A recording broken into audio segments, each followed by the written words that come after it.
I legit did like 6 push-ups before this. For real? Nice. Yeah.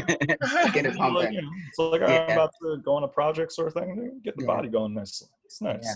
The shoulders look extra pointy. Okay, I see it. Thanks. You should see my back. It looks like I have wings. Property Ebonics.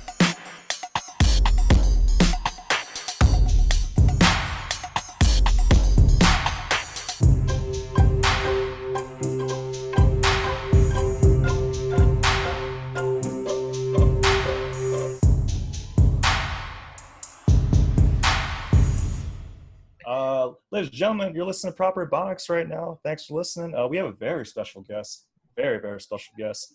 Ladies and gentlemen, give it up for Kat Mosley. Hey! I gave it up for myself. I'm so excited to be here with y'all.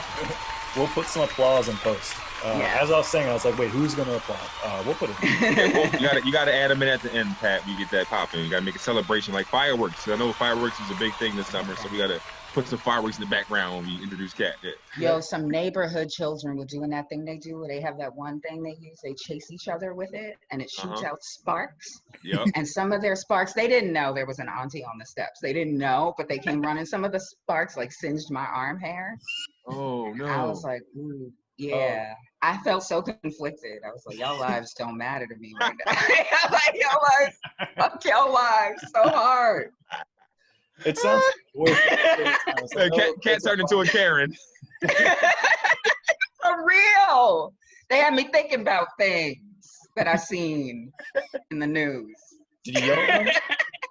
Huh? You yelled at them? You swore? I didn't, because I don't know their mamas. So I'm new here. I can't start with, because then you have a lady starting beef with the kids. You can't. Right.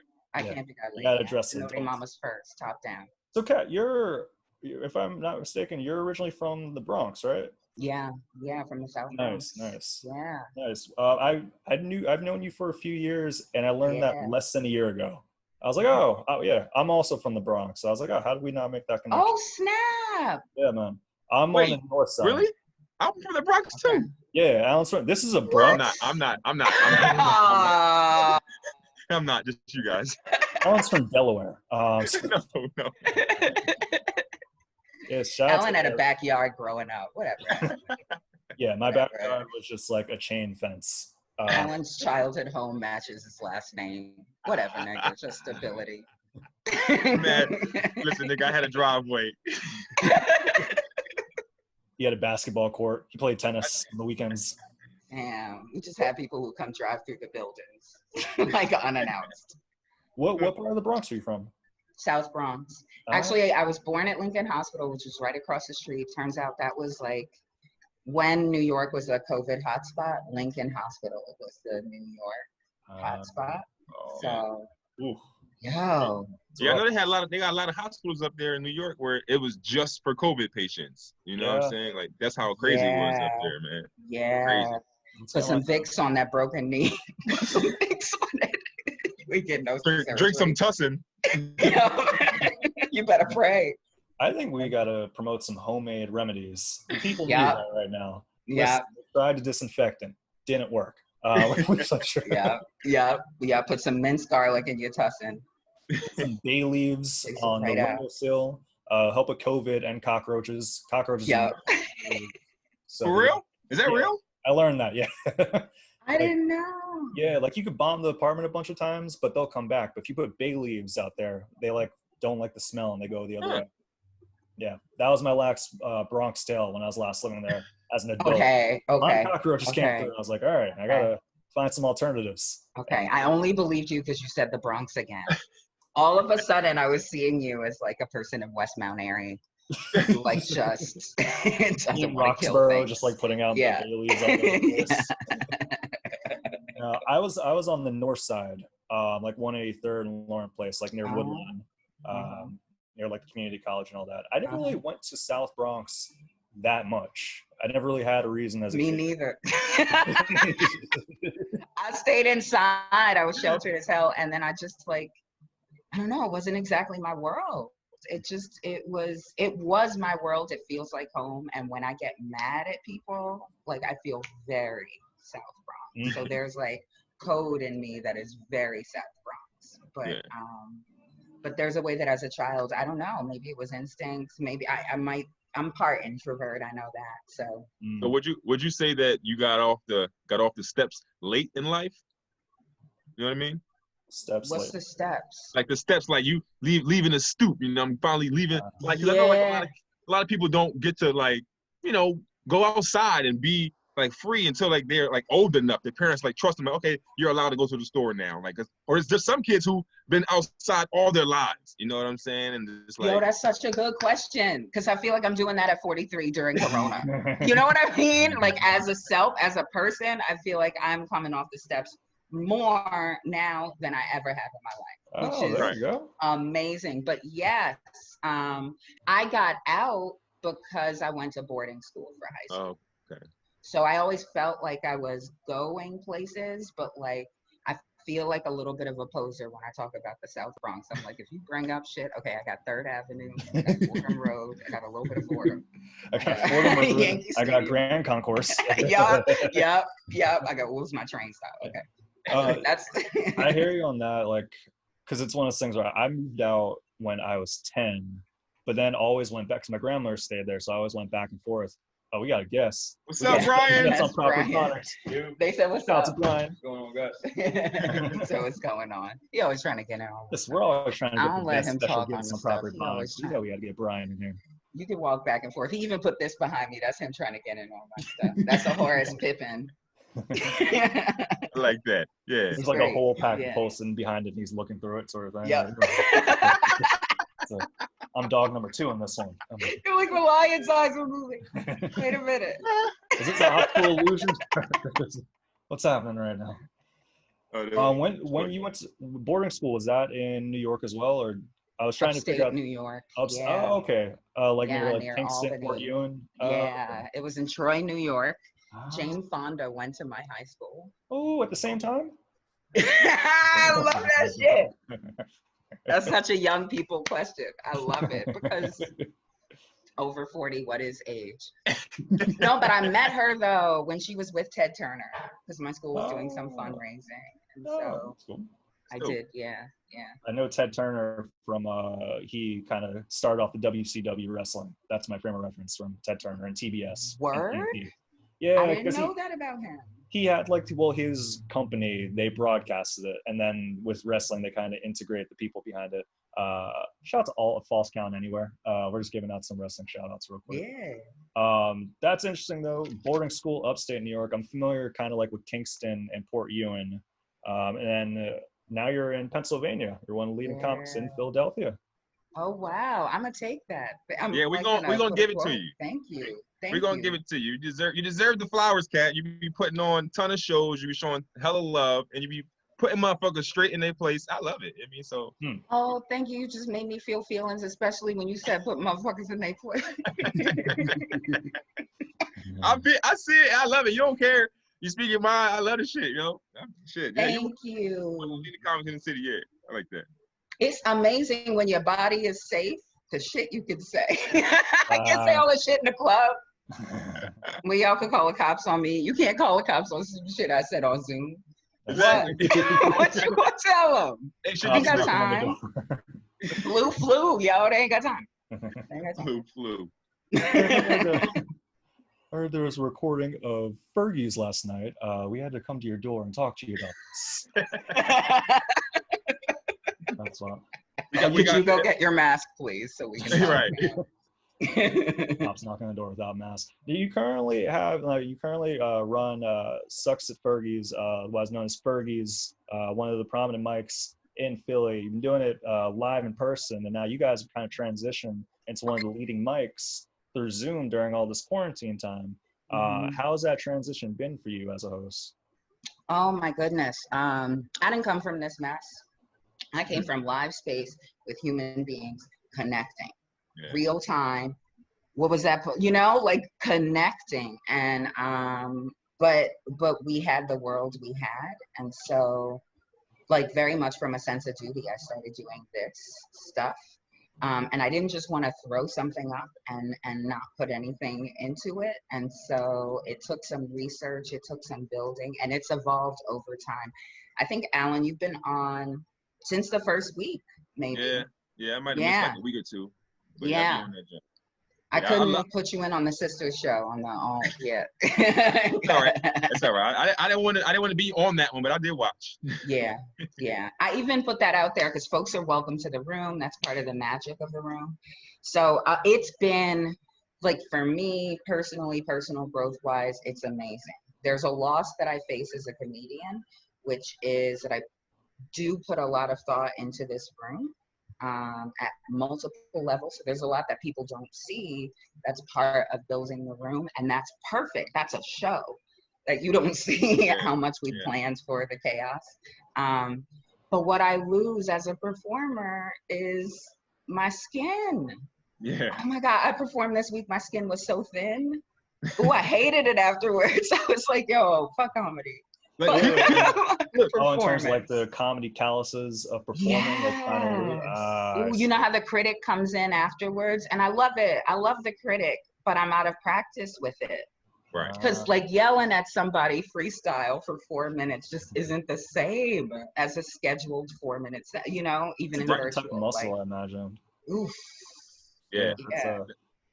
I don't know if the listeners understand. Like I don't know if a lot of comedians understand what goes into running the show. And you mentioned that it does take away from you being a performer. What keeps you going? Like for me, I've stopped producing shows because I realized it took away from me being a performer, and I love performing so much. But what keeps you going as a performer to keep running shows if you know it takes away from performing?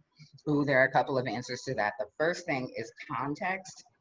I was already getting coached. Shouts to Satoyo, who came up through Raven and had his own. He had moments of seeing me. There was a time when a woman jumped on furniture trying to fight me at Fergie's. And it was so bizarre. I was so appalled. Like I said, I'm over 40. The fact that she was jumping on other people's furniture was just so disrespectful to me. Like, I'm not mad at you yelling at me. I'm mad you on that table. You know what I mean? It's a restaurant. Somebody gonna have to clean that now. You don't put your shoes on it. Like, it was just very upsetting. And then Bronx Code says you don't do that. Like, you pounce when you're fighting. And when people pounce when they're not ready to fight for real, like, you have to teach that. So everything in me was emotion. Like, yeah. And that was in my body for days because I couldn't act on any of my true urges with this woman. And Satoyo saw it, was like, yeah, it's time to work your way out. Get out. He was like, get out of show running.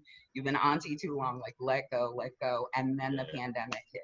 So it was a hard pivot into this. Right. So how I stay around funny people, like, so that definitely helps me. Right. And then figuring out how to keep my funny friends entertained so that they're entertaining to the audience is another thing. So all the comedy muscle that I would put into a set, I'm putting into the show. So when there are things on the show that don't go well, I feel it. I feel it like a bomb. I feel it. And I've done it in collaboration. So I'm like, do I hate them now? That's so the relationships get complicated. I'm like, God damn, I got to talk to people. I love like sometimes when you're performing on a show, at least for me, there's times where like, say a set didn't go too well, and I'm always like, oh man, is the host disappointed in me? It's good to know that the host is indeed disappointed in me whenever it's glad to get confirmation on that one. Okay, I have an answer for that. Have there been people who have disappointed? Yes, you are not on my list. A fun thing with you, and I get to do this as director in the Zoom, so I'll spotlight different people at different times. So a fun thing for you is like spotlighting people during your bits and like showing audience reaction during your bit. It works so well with your tempo. It's so much fun.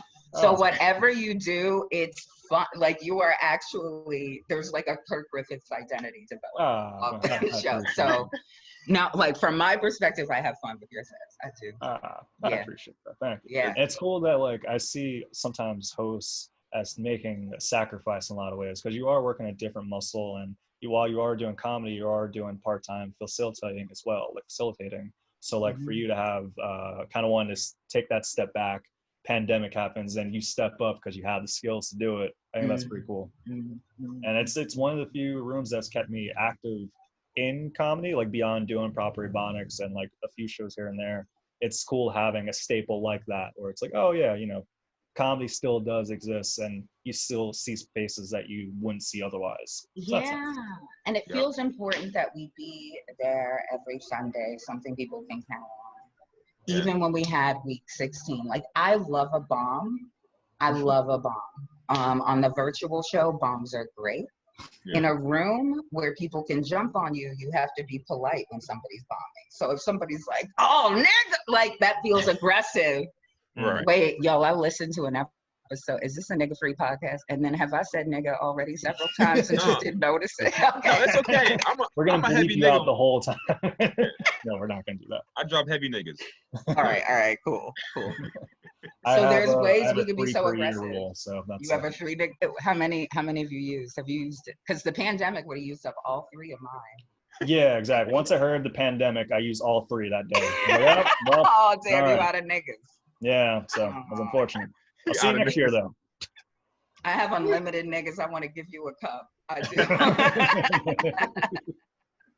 Oh, that's so good. We'll talk about the transactions later. Look, I ain't gonna lie though, Kat. I said it on this podcast a few times. I don't know if you know this. When the pandemic first hit, I was not 100% on the live comedy show thing. Like I was not. Like, I haven't done any, and I wasn't going to do any until you messaged me, and I was like, I can't tell Kat no. Like, I can't say no to Kat. Thank you. I didn't know. I think even my messages were like, y'all, we don't know what this is, but we listen, please. That was it. That was it. You popped my cherry, and I've been doing live shows ever since, but like live virtual shows. But like I was like, no, I ain't doing it. But I couldn't say no. I was like, I can't say no. Yeah. And I feel like virtual is actually your environment. You personally seem to have the infrastructure for it, because I'm not on social media a lot, but whenever I tune in, something of yours comes up. So you're already out there. Like your Instagram post, I love. Thank you. The Kente hat, dude. I love it. I love how it matched the Kente Congress. I love the Kente hat too, passed out. I love Kat's gonna be on the show today. I appreciate you, Queen. I appreciate that, Queen. You know what I'm saying? I appreciate that. We got to protect our sisters like yourself, and I appreciate it. I really do. You, my brother, I've been waiting for somebody to say that to me in public. God damn.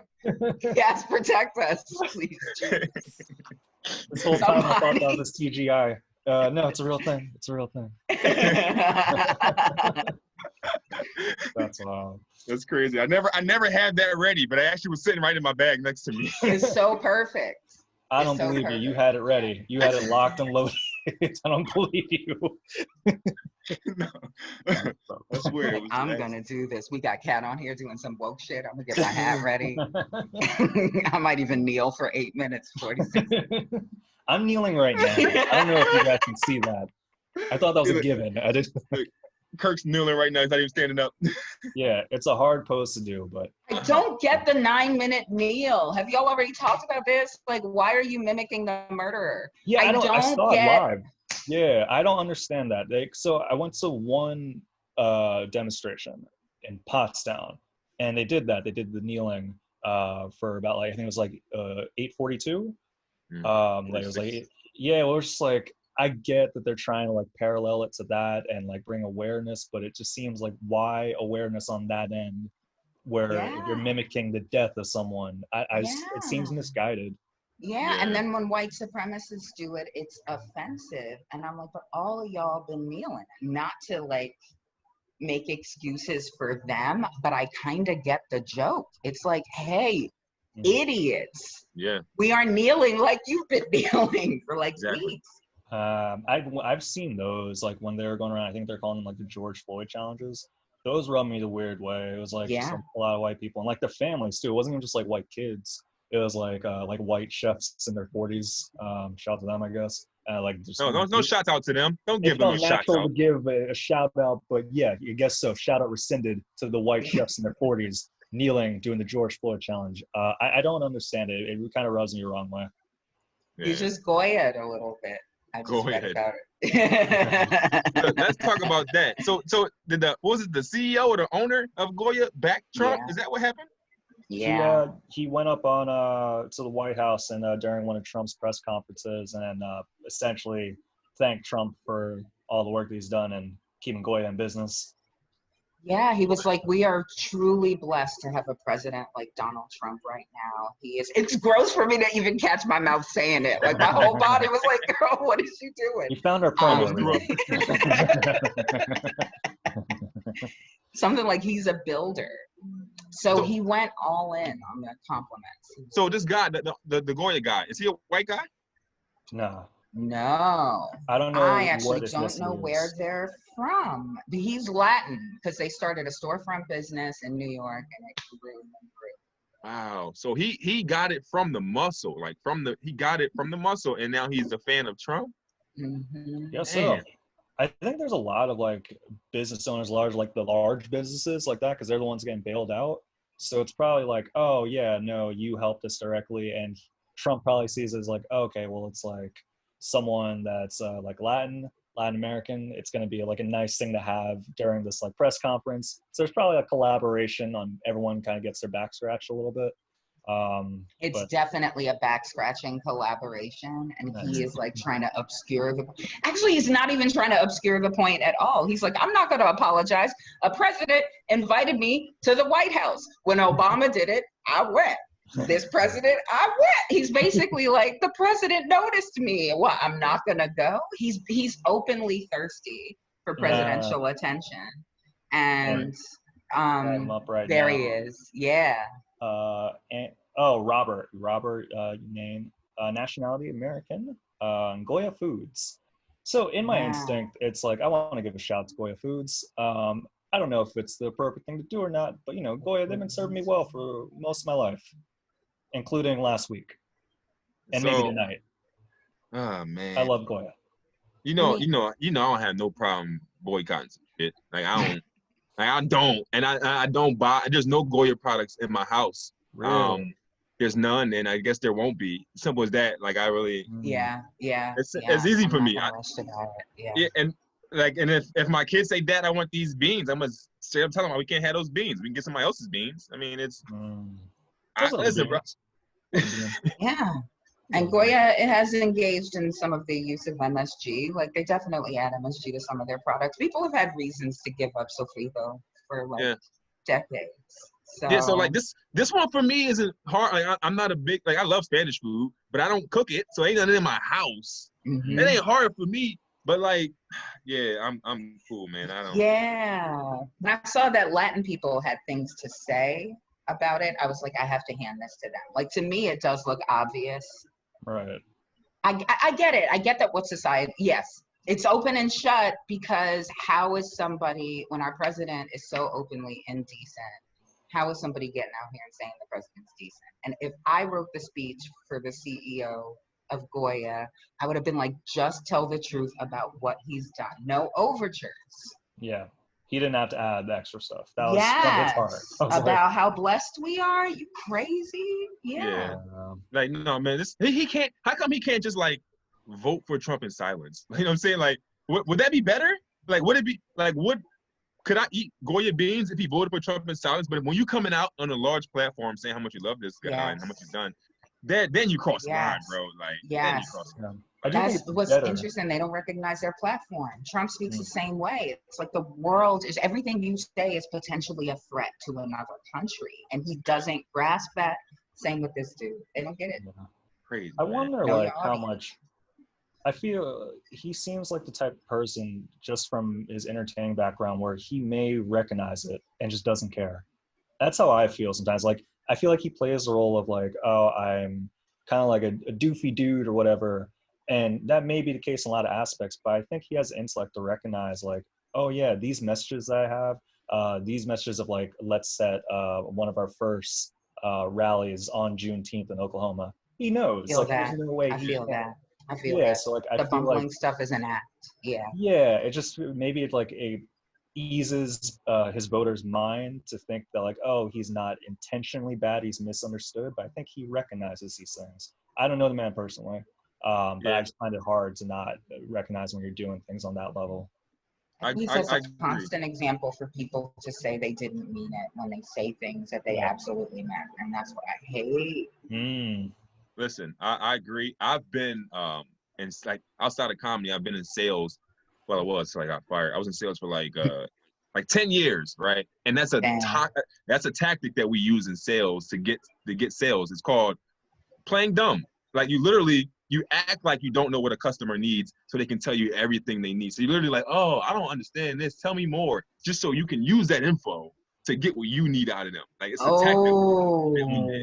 And that's exactly what he does, it seems like. He's playing dumb. Like, oh, I don't know. But he's using it to benefit himself. That's all he's doing. Yeah. Yeah, because there's no way he could be as dumb as he sounds. There's no way. It's not possible. There are things he's doing that are diabolical. It's fun that the Supreme Court is like, no, nigga, actually, we still the Supreme Court. Like, their job is law, not politics. And it's really heartening to see that they are still doing he thought you could stack the courts with all your friends and get your way. Yeah. And it's that almost makes me believe in America, that the Supreme Court is like, no, we are used to this. Just a little bit. That they are still, Congress, we've been talking to them for years. They ain't heard us. They just started hearing us. A lot of people are saying in regards to like the upcoming election, like if you're voting Biden or Trump, don't see it as you're voting for Biden. See it as you're voting for Ruth Bader Ginsburg. You're pretty much voting for the people that are going to be around Biden. You're not actually voting for Biden, sort of thing, but you are. So I think that's when I heard that, I was like, oh, that's an interesting way to look at that. Biden's going to be surrounding himself, kind of like what Obama said when he endorsed him. It's like Biden's, he's an interesting guy, sure, but he's going to be around scientists. There's going to be an emphasis on that. Rather than the doing Trump has right now. Yo, Fauci, stay on Zoom now. He don't get to come out at all. I know. They're like, just be quiet, Biden. Just Biden, please. We'll let Jill handle this one. You literally do not say a word.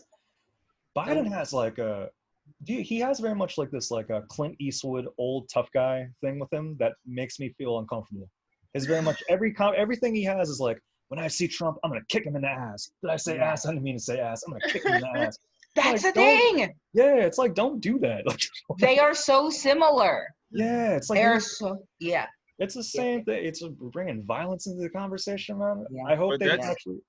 But that's why your boy wanted to throw his hat into the ring, though, because these Kanye. Two are so similar. Yeah, man. Kanye. So all I got to do is be outrageous. I'm already famous. Essentially, that's pretty. I mean, that's the thing too. It's like we treated the Trump thing like a joke, and rightfully so. 2015 is like, well, this is silly. So now I'm like, all right, let me just take this precaution. Let me not joke too much about Kanye. President. Can Kanye West technically still run for president in 2020? Is that possible? He could motivate enough people to write shit in. More than a politician could, I think. And I think there's a few states that the deadline has passed that he could put on the official ballot. But like I said, like they can write him in, and that's a big thing. Like I've already seen like statuses from people like on Facebook and all that where it's like, I don't know if you're joking or not, but they're very much like, yo, Kanye has a good point. And like I'm seeing more and more of that where I'm like, oh boy, this could be rough. I don't know, man. It's scary to have somebody that says slavery was a choice trying to get me to choose for them. It's just hard for me. Yeah. Oh, nigga, you're killing me, man. Like, it's a circus, bro. Voting is crazy. This is a circus. All these clowns up here, man. I call him Kanye. I don't even call him Kanye. You know what I feel? It feels like this election, it's more so about voting for the symbolism of what they represent, but also if we're putting like a main face on it, the vice presidential choices. Mm-hmm. Like whoever Biden picks, it's like, all right, they have to be a good choice in order for me to feel morally okay going through with it. On Trump's end, I already know like that's not how I rock in any way.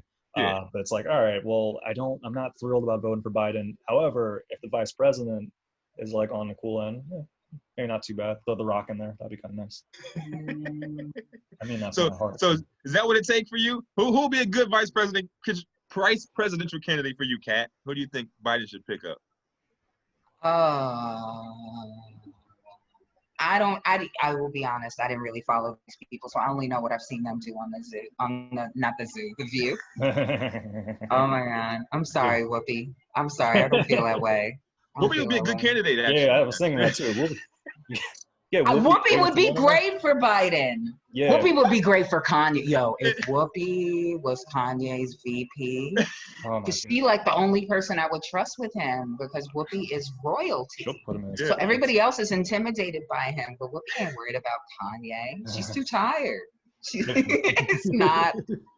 This Kanye thing is interesting. It makes me think of the question that you were posing, Kirk, about how aware he is of what he's doing. Because this reminds me of the TikTok people who disrupted Trump's rally. Mm-hmm. Like, what if Kanye is disrupting the impulsive vote? Because I have a lot of critiques of Kanye and how he's been living his life. And please check Kim when she is like playing blackface because she's trying to be twins with her black daughter. Like, please. Kim Check her, don't let her post those pictures. Not exact, but she'll tan herself to match her daughter and style herself to match her daughter's very black style. The filter and the bronzer she used is very close to looking black, bro. Like she's black. It's listen. Yeah. There's no such thing as light blackface, but it sounds like she's trying to do some. That's what she's trying to do. Sounds like she's trying to do that. Yeah. And we see it. Yeah. We've been spotting black and white people for forever. Like Bill Clinton. We've been spotting it. Yeah, that's in terms of impulse one.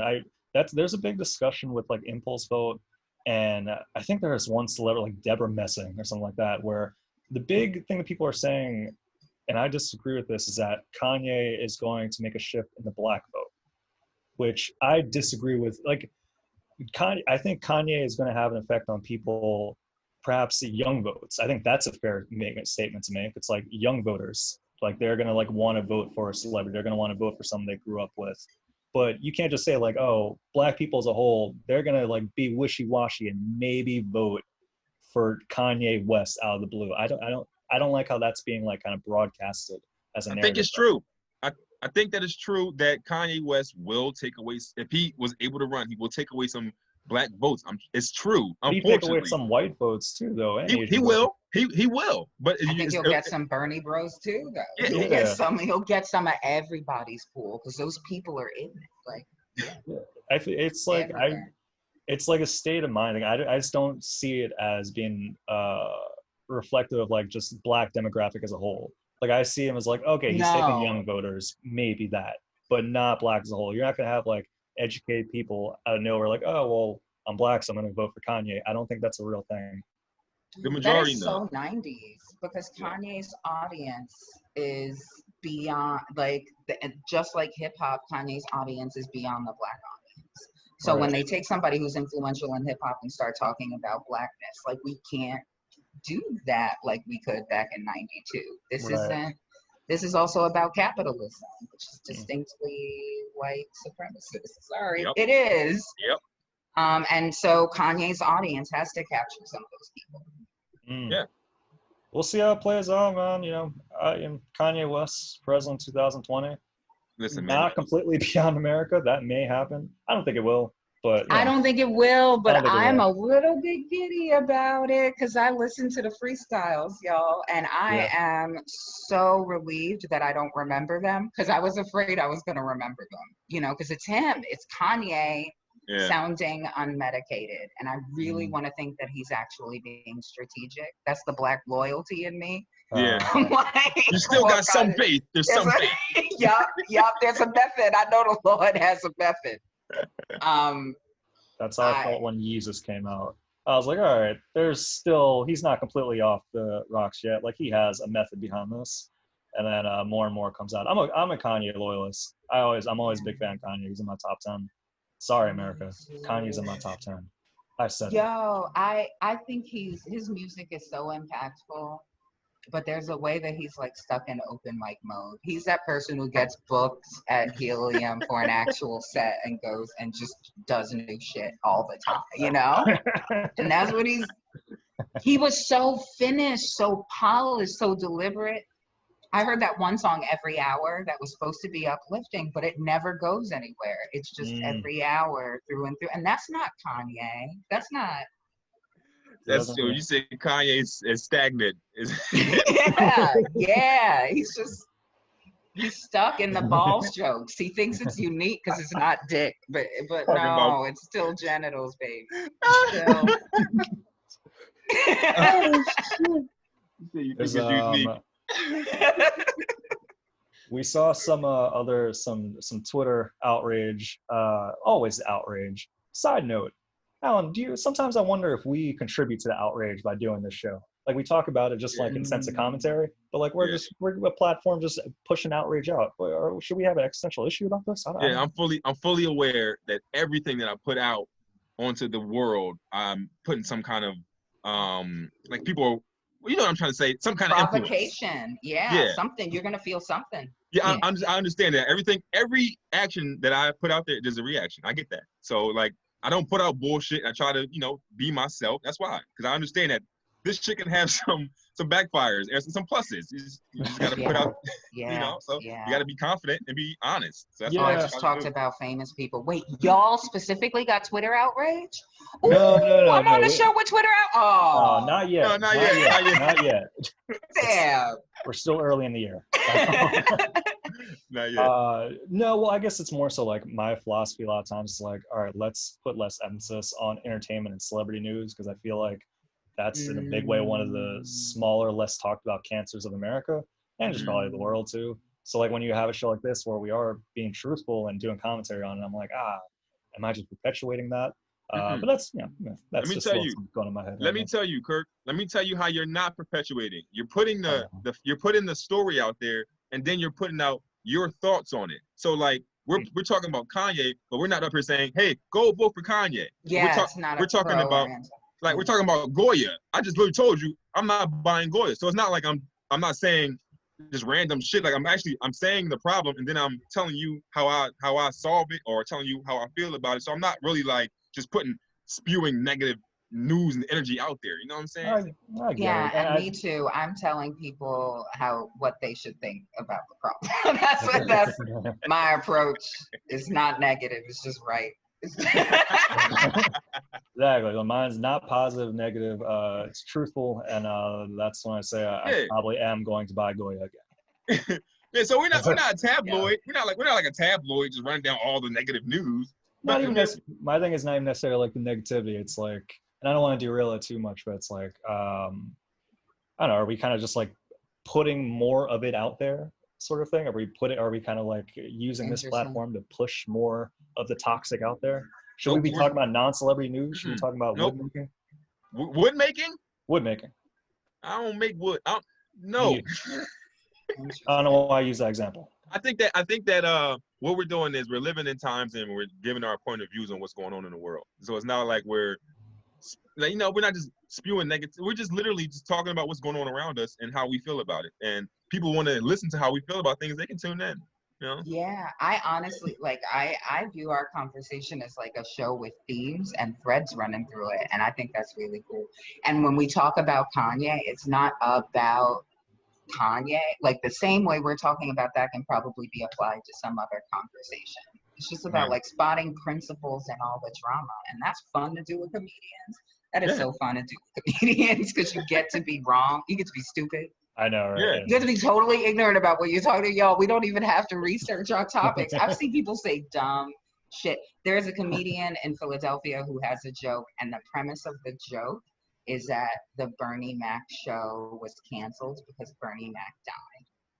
And the audience loves this bit, but it's false. I hate the bit because the punchline of the bit is that a black man is dead. And I'm like, how do you not spot that that's the punchline of your bit? You have the audience laughing at the fact that a beloved black man has died. That's the punchline. Yeah. But it's not true. It was he was done. Yeah, he had other things to do. Right. And yes, you do watch. I'm like, oh yeah, I think I see heart problems. And I love Bernie Mac. But like over the course of the show, like you do, I mean, he does appear to have symptoms. But no. So anyway, in comedy, we don't have to. I'll be honest, I'm sad now. I'm sad about Bernie Mac. Yo, shout out to Bernie Mac. For real. For real. And Bernie had that audacity, like finding my voice and just letting myself code switch all over the place. I think that comes from Bernie. The way he would go into just mumbling, like and the suits. Yeah. Oh my gosh. Wear what you want. One of the goats. Yes. Rest in peace to one of the goats. Yeah. That's right there, man. So thanks for solving my existential crisis. So so there was outrage regarding Deshaun Jackson, wide receiver of the Eagles. He made a post. I don't know if Pat will be able to pull it up, or if we have to bleep it out. I don't know. But like he made a post where he quoted Adolf Hitler. Or believed he was quoting Hitler, like an author wrote that Hitler had said a thing. Oh, okay, that's right. That she had read somewhere else, but this was like an Amazon book or something, and so not held to the standards of like the publishing houses. Yeah. So I can write whatever I want about Martin Luther King right now and put it up on Amazon and sell it. I know Amazon and somebody might like quote it right now. Like you can just like make stuff up and put it on there. And just publish it. It's a book now. It's a book now. You get to cite me. I may do that. That's kind of cool. Yeah. I didn't know we can do that on Amazon. Nice. So he screenshot this and posted on his I think it was Instagram, and it was something along the lines where I guess a quote from Hitler, where Hitler is describing that Black people are the true people of Israel, and Jewish people do not want Black people to realize this, and that's pretty much he ties in America, saying that they won't be able to take over the world essentially if Black people find out that they're actually the real children of Israel. A lot of people took this as, and I think this is what he described later on, as it was mainly pro-Black, what he was aiming for. What he was aiming for was pro-Black, and like, it's so interesting, yeah. Yeah, it's like, oh, that's like Black people are true people of Israel. So that's what he's aiming for. However, probably could have quoted someone else. Probably could have quoted someone else on that one. Probably didn't have to tie in anti-Semitism to it, and I think that's where the backlash has come from. Could he have just posted that screenshot and like crossed out Hitler's name and everything be okay? Maybe. I don't know. That's a good question. I think the actual content of the quote is also like on the text of it it reads pretty anti-Semitic. It does. And I think I don't know. He didn't really. People are upset now because they're like, they want him to lose his job with the Eagles, sort of thing. And I think he's been suspended or given some sort of fine. Really? I believe that was the latest update. That's too bad. He tried to come around with that apology. He really tried. Yeah. I'm not defending him. No, it got hard. It got hard to condemn him entirely. Right. I think because he seemed like he was aiming for like, this is for this pro-Black, this is like what I'm doing, what I think represents for me. I think he may have at one point quoted Minister Farrakhan, so I think he may be on that tip a little bit as well. So maybe he didn't really see it as bad, but that means inherently he doesn't see anti-Semitism as bad. Right. So I think that's kind of wrong too. It's like the Black version of the Trump supporter. So you hang out with somebody or you admire somebody who engages in all this rhetoric all the time. It's just normal for your brain. Like you're just engaging in this rhetoric all the time and not even recognizing the anti-Semitism in it. Like I think if somebody calls Farrakhan anti-Semitic, he might engage in semantic games, but he's not out here trying to pretend to be supporting Israel. And I do get that some Black people do that sort of thing. What's interesting is that what's happening here is something that I see in the awakening.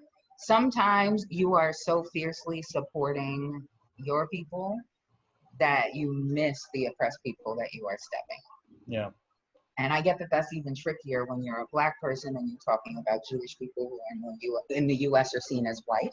Right. Like it doesn't feel like you're stepping on an oppressed person. So once I got that he just had this blind spot, it doesn't excuse what he's doing. It doesn't excuse what he exposed. But people are doing that all over the place. In fact, it can be said that white women do that to Black men. Maybe Black men do that Exactly. It's hard for me to finish that. Yes, let's say black men do that to black women. Yeah. Mm-hmm. Like sometimes in the battle against the oppressor, we are crabs in a bucket. We step on each other. That's I saw like a Saul Williams quote where it was like the idea that like a lot of times black people, particularly black men, they unknowingly contribute, or perhaps knowingly too, but they contribute to sexism in a lot of ways, even when trying to overcome the struggle of being a black man. Likewise, you have white women who are contributing to racism on their end while trying to overcome their struggle as a white woman. So I feels a lot of times, and speaking of this with like the anti-Semitism one, where a lot of times people don't fully recognize like they have their struggle in mind, which is good. You should have that in the forefront of your mind in a lot of ways. But I think it's important to recognize that, at least have empathy that there are other struggles out there, and we have to kind of keep that in mind and not use their struggle as a notch to climb ourselves up. I was sad when I saw the anti-Semitism one, because I have a Jewish buddy, and he posted, he was outraged about it. He posted this on Facebook, and he was like, he pretty much compared it to the black struggle and saying like Jewish people, we've had it so rough. And it makes me sad when the instinct is to compare struggles rather than just be hurt. That's what we do all the time.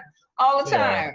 It's a bummer when it's like we're all being oppressed or this. Why not we just aim that towards the higher powers that be, instead of maybe sometimes it feels like that person's struggle is easier to obtain because they're closer to us, rather than like the white straight dude up here, we can't achieve that, so let's just go after the white woman over here or the black man over there.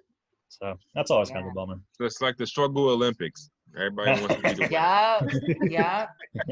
I did see people being like, if anybody said this sort of thing about black players, we would condemn them. No one would be allowed to say that. And I've heard that in arguments about taking down monuments. Like, where do we stop? Is it going to be Rushmore? And by the way, why does Black Lives Matter get to protest, but other people don't get to gather in groups? This thing that people do where as soon as folks are paying attention to racism, there's all this competition, which to me is white supremacy in action. It's folks saying blackness doesn't deserve this attention, and all things must have at least as much attention as blackness at all times in order to restore the order that we're comfortable with. Yeah, no, completely.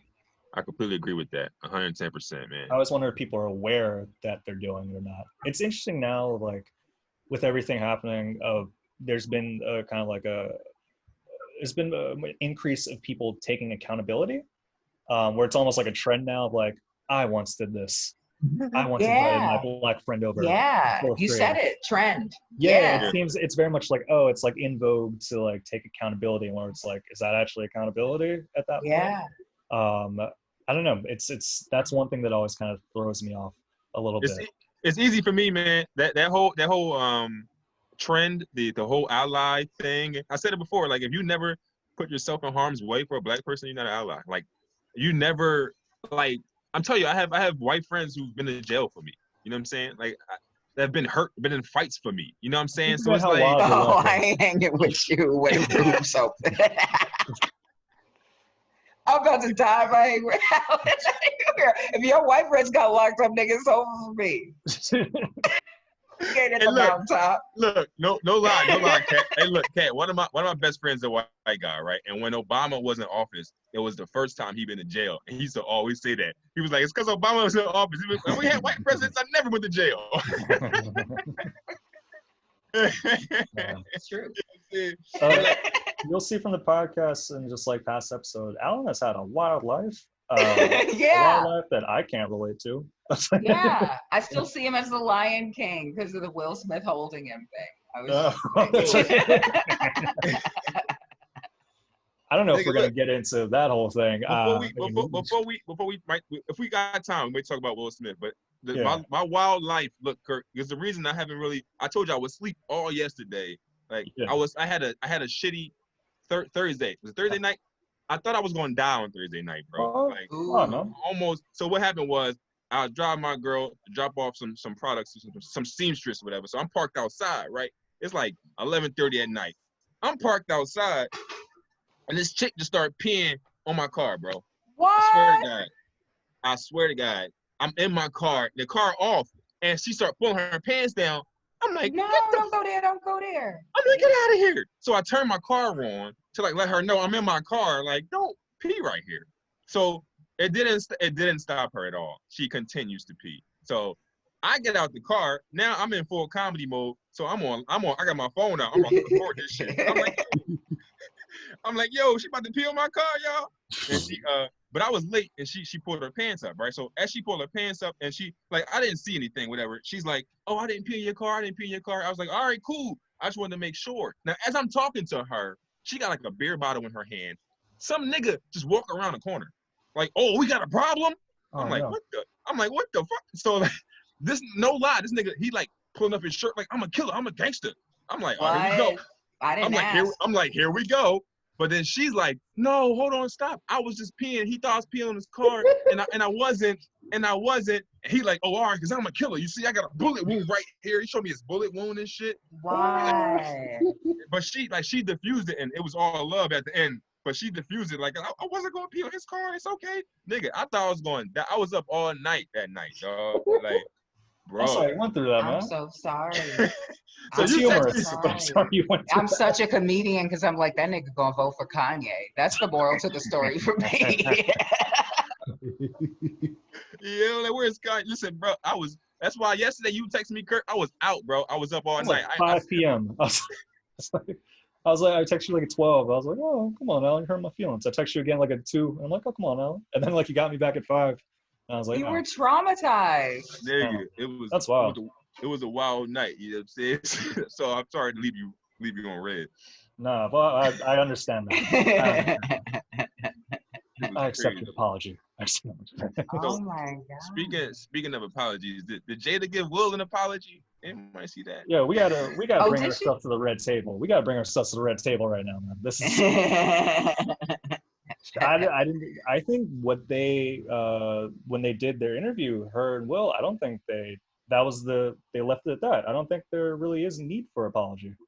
Yeah, I've been hearing that stuff about them for years. Yeah. I didn't check on the latest, but when they came up as a headline, I didn't look because I was like, yeah, that's what they said. Yeah. Exactly. This might be the first confirmation though that we have that Jada definitely had another relationship. Like she went on there and was like, yeah, me and August had an entanglement for years. I know, hello, Will calls it out like, what's an entanglement? You mean a relationship? Entanglement? Why are you? That complicates it. Oh. But look, you should have seen it though, Kat. You should have seen it though. Will was like, you mean a relationship, right?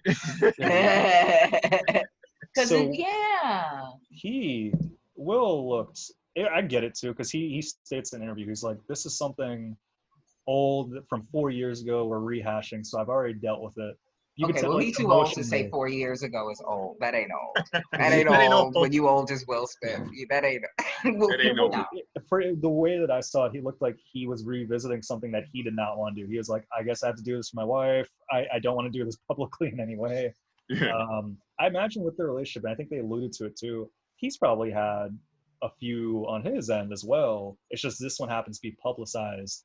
And I think because of that, people are kind of dragging Jada Pinkett Smith, but it seems like they have an understanding though. So, and they're separated at the time of the relationship. So I don't know. I don't really see it sort of really doing like anything. How the information is being used. Like, right. Come on, you got to get with Jada. Leave it alone. Yeah, he's in his emotional back right People now. wanted to get with her for like 30 years. I've been trying to drive. I think August started talking because he had an album come out. It was just perfect timing, and I hate that kind of shit. Like this happened 4 years ago, and your album came out this week, and you just so happen to talk about this too. Like, yeah. Do you feel like you have a sensitivity for that, especially as an entertainer? Because nobody outside Philadelphia, who is Kat Mosley, right? So I have perspective on like where I am in the business, but still in Philadelphia, people will see that other folks know my name. I started demon spotting during the live rooms just because, like, you said demon spotting? Demon spotting. Might have just coined that term, but just no. Sometimes folks ain't right, and the way that they'll talk about like my colleagues, the way they'll talk about people that I work with in my presence, just like flags me. You just like having names in your mouth, and that I don't know. We really put our identities out there. We're not playing roles. We really put ourselves, our beliefs out there. Yeah, we put ourselves out there. That's why like I don't get too personal with my like online presence. Like I barely like on Instagram I do not have any pictures of my kids.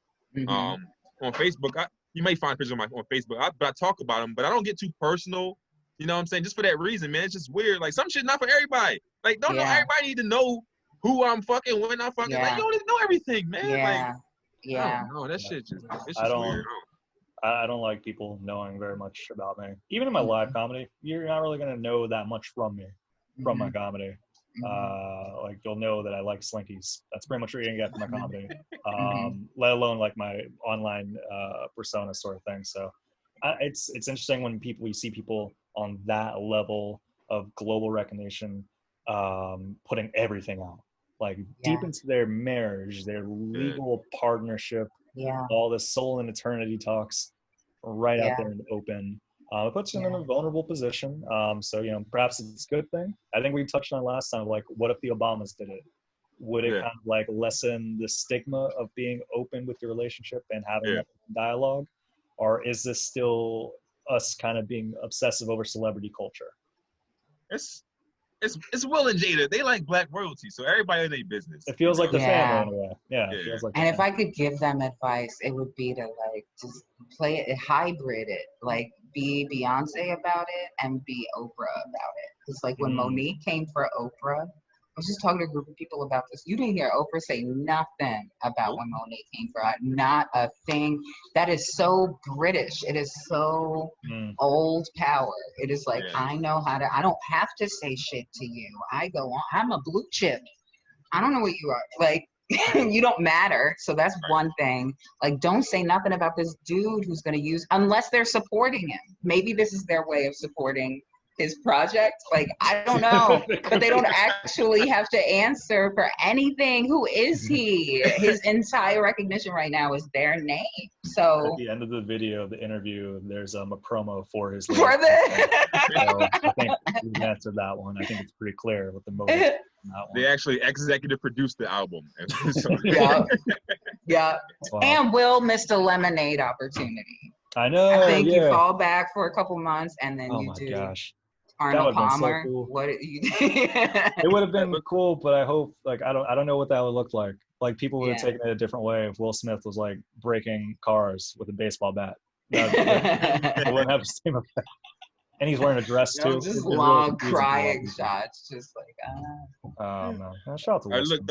Look though, Pat. I want to ask you one question, Kat. You said that at some point they said August and Jada, they were together when Will and Jada separated, right? Do you think that makes it okay? Like if you're separated and like your significant other goes out and do their thing while y'all separated, but in your mind you're like, we're gonna come back together one day, maybe. Like how you feel about that? Because separations. What's interesting is I'm like when I try to put myself in Will's shoes, I feel more threatened during the separation than I do during the relationship. Yeah. Because that's when she's without me. Like if it's just this thing that's happening in the context of our relationship, that's one thing, I'm secure. But during a separation, that's where you could actually opt out of being with me. Yeah. So I don't think it makes it on the feeling end. If you're gonna have feelings, your feelings don't care that you're separated. They don't care. I'm not a dude. Your feelings might start to fall back if you go out and you start bringing a bunch of people home. Like maybe if he threw his own, like, what is it? It doesn't help. Airbnb orgy. Yeah, Airbnb orgy. Look, as a dude, I have to be out by 10 a.m. tomorrow. No, as a dude, I can tell you, I think I've tried that. That shit don't help. Like, if you care for somebody, that shit don't help how many girls you with. Like, and even pride-wise, you are Will Smith. Somebody else got Jada away from you. Who are you gonna find? You gotta who's Holly out Berry? there? He has to try to pull J-Lo away from whoever she's with right now. How do you? Yeah, Halle Berry. Pat said whoopee. Yeah, maybe. Basically, he would have to go radical. He would have to be like, nah, I'm going EGOT. He's not an EGOT right now. He didn't do stage. No, I think he's missing a Tony. Mm-hmm. I don't know if he's ever done theater. He should, though. Will Smith, we're rooting for you. You got to get that EGOT. Let me finish that up. Yeah, because all you got is what, an ego right now. We don't know. And we know you. Yeah. Very nice. Very nice. Very nice.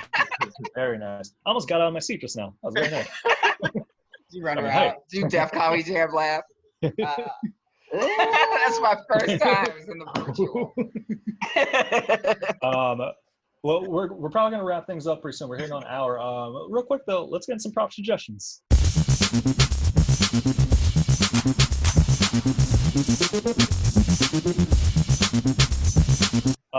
Prop suggestions, man. My prop suggestion, I was thinking long and hard about this one. And I realized this, I've been doing this for a few years. I think all songs, if you're singing a song, you should end it with baby. The song itself doesn't have to have the word baby in it. It could just be any song. But like you're singing a song and just end it with baby. I find that to be very nice. I like that particular baby. Yeah, now I should keep I'm that in mind. bought in. It's that type of baby. I realized this at the age of 15. I was watching Good Times. And at the end of the song, I was like, it's good times, baby. It sounds so much better. Like, I feel like that's something that people could really do and improve their life. It's so nurturing. Baby. Listen, Nice. you should just end every episode with that. And this is Kirk. This is Kirk and Alan, baby. Yo, that's y'all's I'm rich, biatch. I may have to take this top suggestion back. We're copywriting this. We're copywriting baby. That is your baby. Yeah. I'm pretty sure that has not been copied. Oh, that's good stuff. And It works for comedy. People say it at the end of some of their lines. Ooh, at the Like, end of I'm it's no fun. drinking, baby. And everybody laughs. People do that too. That is actually. There you go. You just figured it out. That's your new shtick.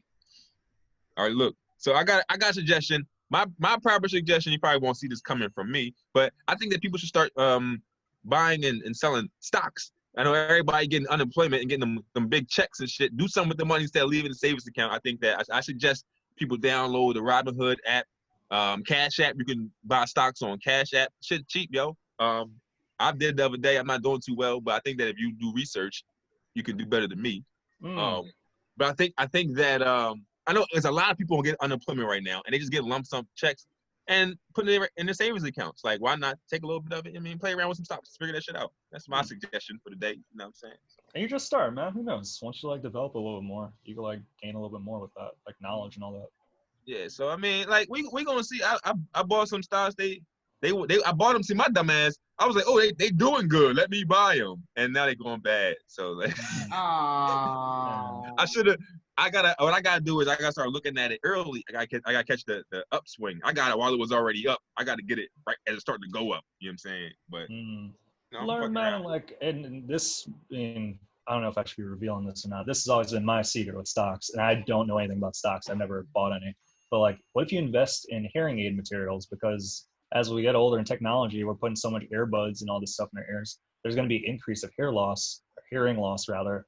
At an earlier age than past generations, so that could be a good one. Mm-hmm. I feel like waiting 50 years to cash out.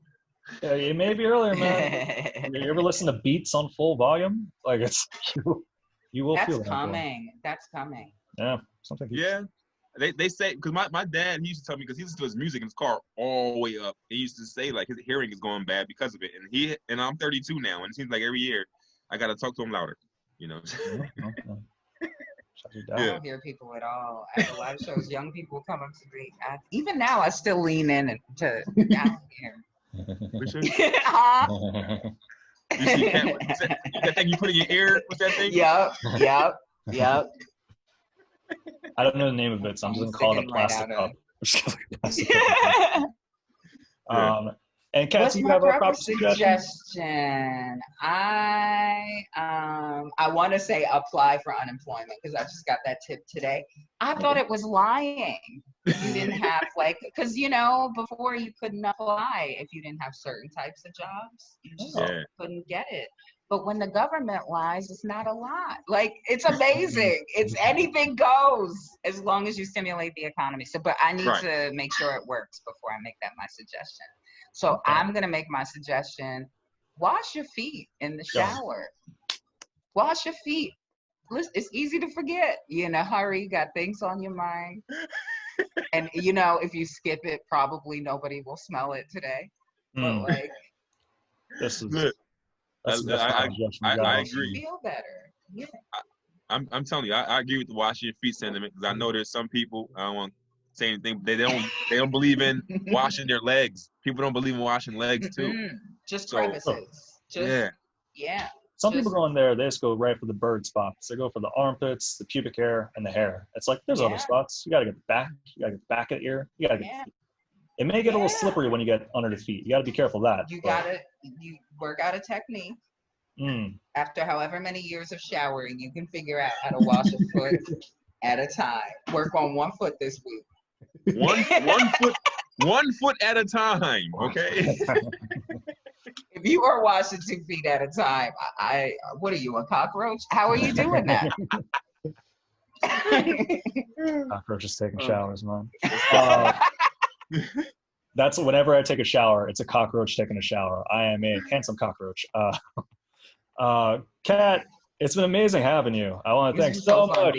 Thanks so much. It's one of the first rooms came in Philly was Wanker Wednesdays. All show and all that stuff. Yeah, so that's so it's cool to see that you're still in the game and you're leading it on with the live streams right now. I think that's really dope. Shout out to Robert Rule. Robert Rule. Yeah, man. I'm going to go do nothing today. I'm going to watch URL's event. They're having noon 10, so I'm looking forward to that. I think I'm about to eat some eggs. There you go. I'm going to go raise some kids. Yeah, man. Be careful, man. There's people peeing on cars and stuff. No, I'm glad she was aiming, though. I was relieved. Bro, I was relieved, too, because I was like, damn, first my car getting peed on, now I'm about to get shot. What's happening? Yeah. Crazy, man. I'm glad you're here, man. I made out of there safely, though, so we good. So glad.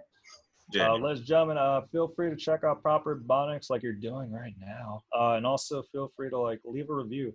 No one ever leaves us reviews. I think we have some reviews. I should probably check the reviews. Leave the reviews. If I could check the reviews again, we may have 10. I don't know.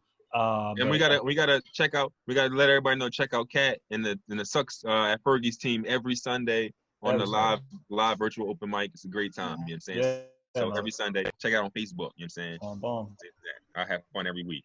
Yeah, man. Well, again, thanks, Kat, and see you, everyone. Y'all. Thank you. Ebonics.